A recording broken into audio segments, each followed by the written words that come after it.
Greetings, magical mages and spiritual sages, and to everyone out there. Welcome to Age of the Mage podcast, and this is episode 37. For this and maybe one or two following podcasts, we are going to continue to discuss a little more about angels. And we're going to come back to them whenever I do another transmission.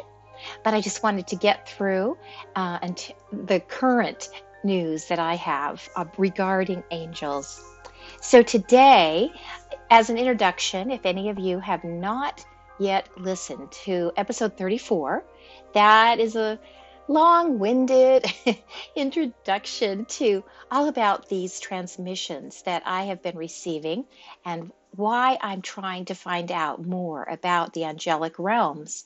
So a very brief recap is that I have had some pretty strong experiences with regards to certain angels and their names in the last 4 years, and it has led me to have more interest in exploring angelic magic or high magic, a little bit more ritualized, and it incorporates angelic names and calls and sigils that are associated with each angel.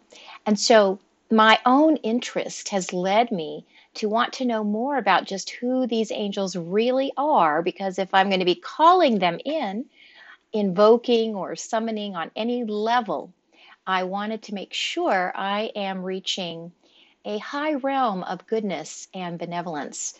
And ever the skeptic, I have come to be very questioning when it comes to traditions, just handing me something. I like to do my own research. I like to use my own intuition just to bring myself in line with how I feel.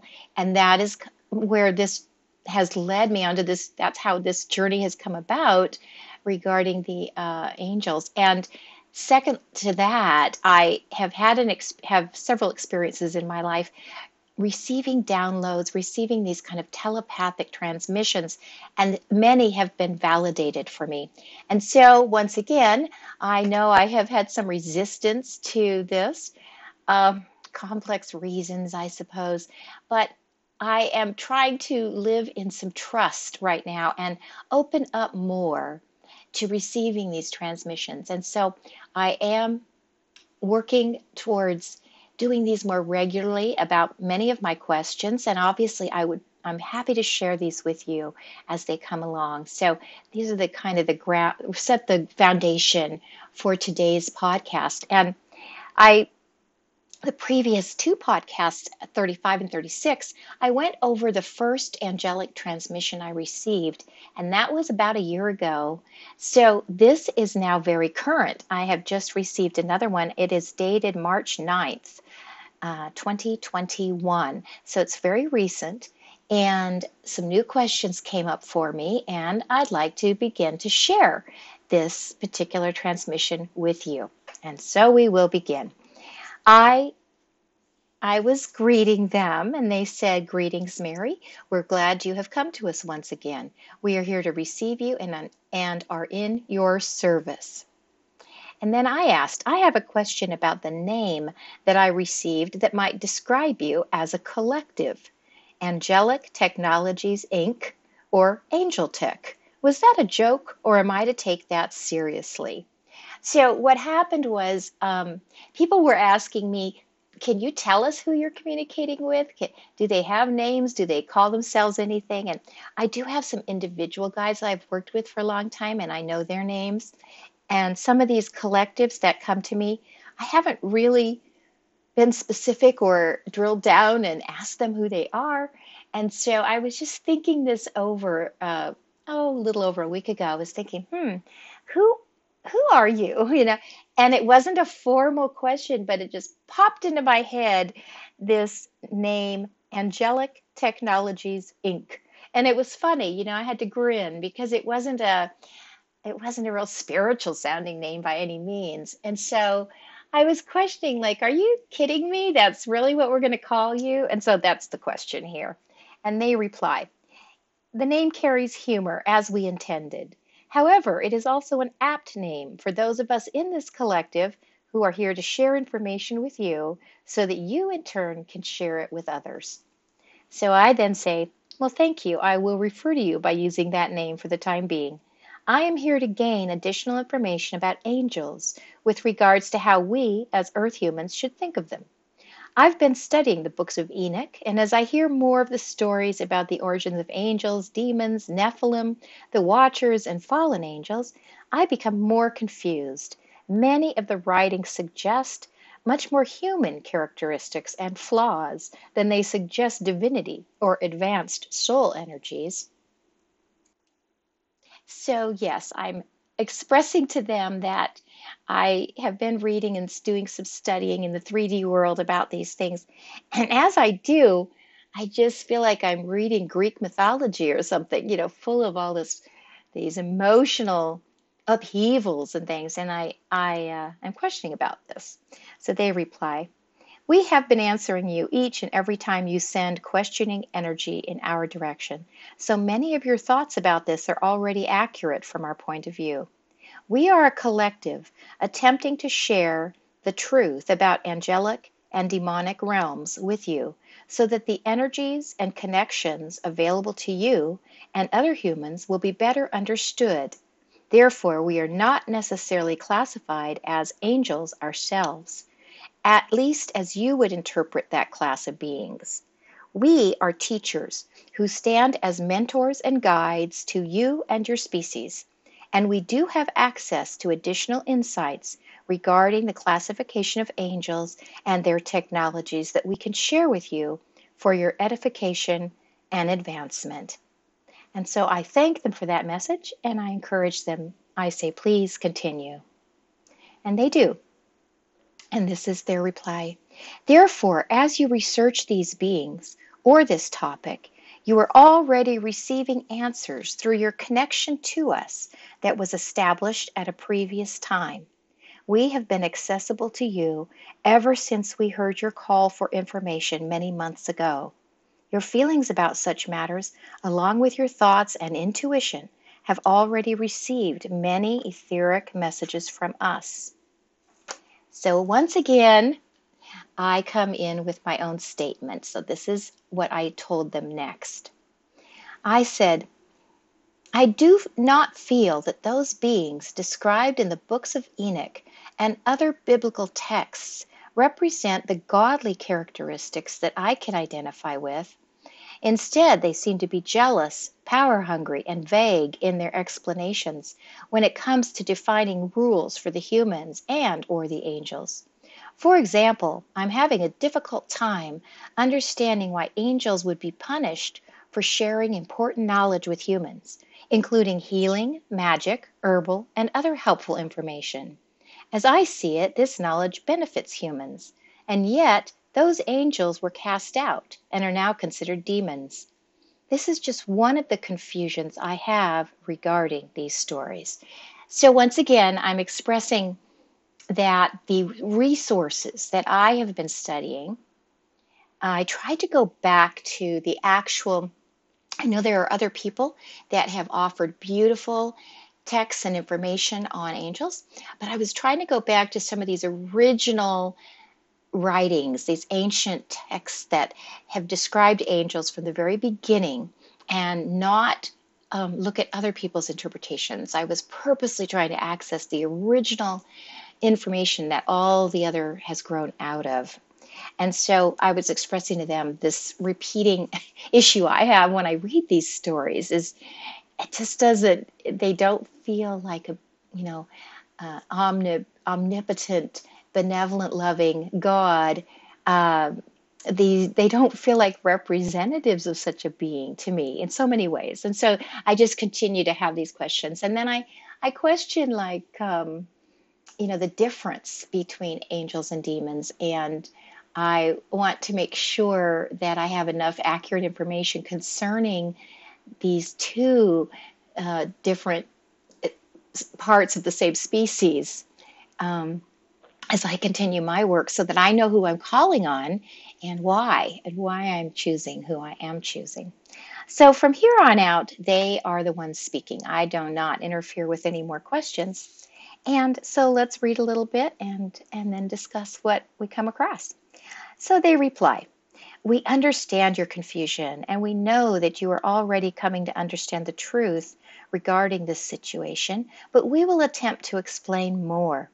You must remember that the stories you are referring to were largely written by a certain group of people who were witnessing events according to their perceptions and spiritual evolution at the time. Many of the texts you will have access to have been altered or were originally written by those with preconceived notions on how the events should be recorded for posterity. The narratives that you are familiar with will have been designed to reinforce an entire archive of historical perspective. Your creators, those that were largely in charge of creating the Earth human race, under the auspices and authority of a higher source, formed the boundaries of your existence as a collective. Just as they created your Earth body forms, so too did they create the stories of your origins and the frameworks of your belief structures."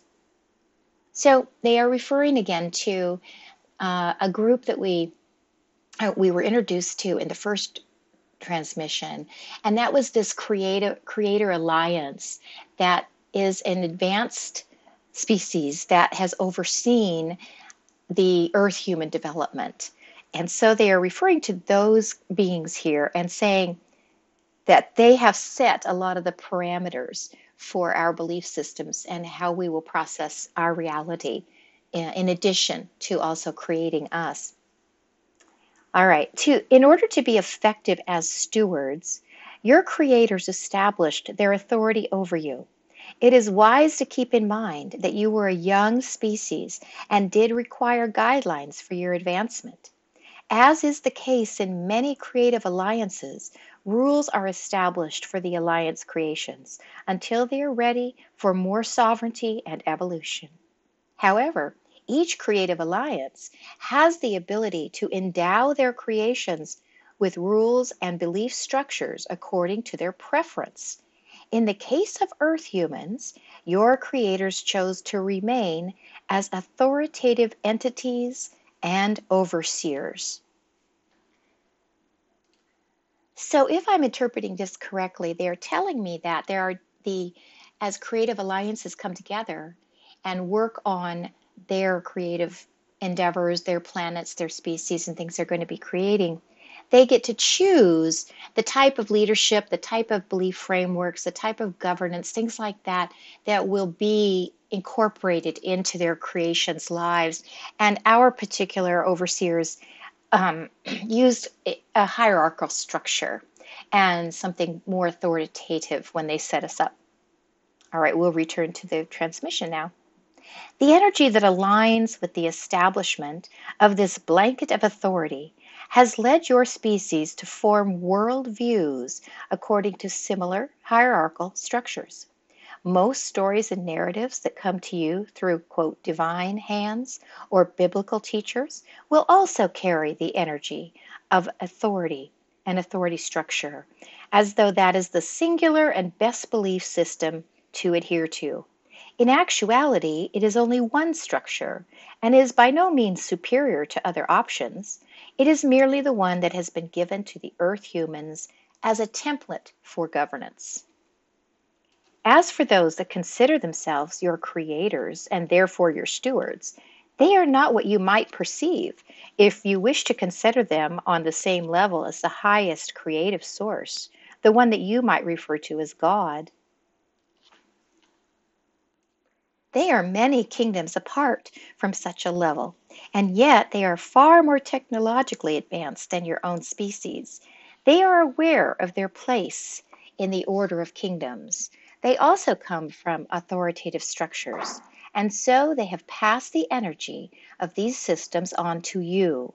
They revere the highest creator, as many of your people do, and they have strived to emulate a system of rules, leadership, and hierarchy that they believe will serve you best. However, when you perceive some of their childlike traits, you are correct. They are not yet advanced into the highest of orders of kingdoms, and therefore may have many characteristics that have not yet evolved into the highest orders of states of being. They are also a species that is evolving, and while they are more advanced than you, they are on their own journey of evolution. It's also important to remember that those writing and translating the texts you have access to are interpreting messages they receive through the lenses of the preset template of authority and that type of structure. So once again, I'm seeing that they're explaining our Creator Alliance to us in order to get a better overall picture of where some of these origins actually come from and why they are as they are, because they do come out, they do emanate from this overseeing these stewards of ours. So I'll continue. Members of your creative alliance are emotional and have many of the same traits as their creations do. And side note, we would be one of their creations. All right. This is common for all creative alliances and is not necessarily to be considered a flaw or a weakness. As creative alliances advance, so do their creations. The marks of the maker do appear in the creations of the maker. This is natural, spiritual law that underlies all creative sciences. The maker draws forth characteristics that are familiar and inheritable in order to infuse the creations with resonant life and distinct attributes. What we call angels exist in all orders and kingdoms, with the original orders of such beings existing on the highest planes of creation. On the highest plane, angels serve the Creator in specific callings and functions. Those roles can be imitated and emulated at other levels of existence.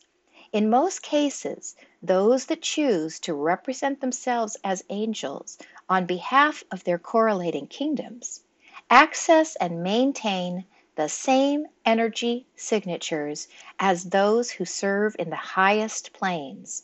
They have access to those laws of creation that we refer to as, quote, angel technology.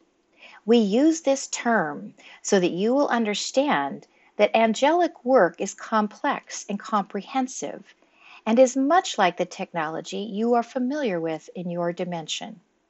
We wish to be clear that these beings are not representing themselves as false angels.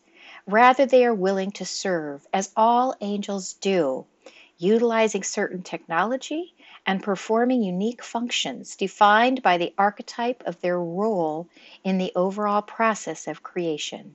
They qualify as being able to refer to themselves as angels, but they are still in the position of evolution themselves and require access to the angels of the highest orders in order to carry out their duties, callings, and functions.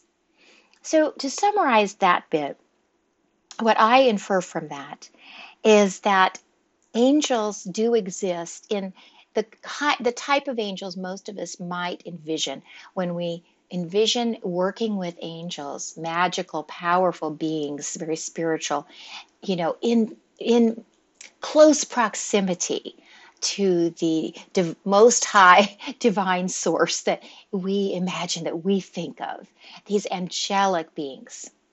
And that these do exist according to them. That very type of being does exist. But there is this other, almost like a, expert apprentice program, it would seem, going on with regards to even the angels themselves.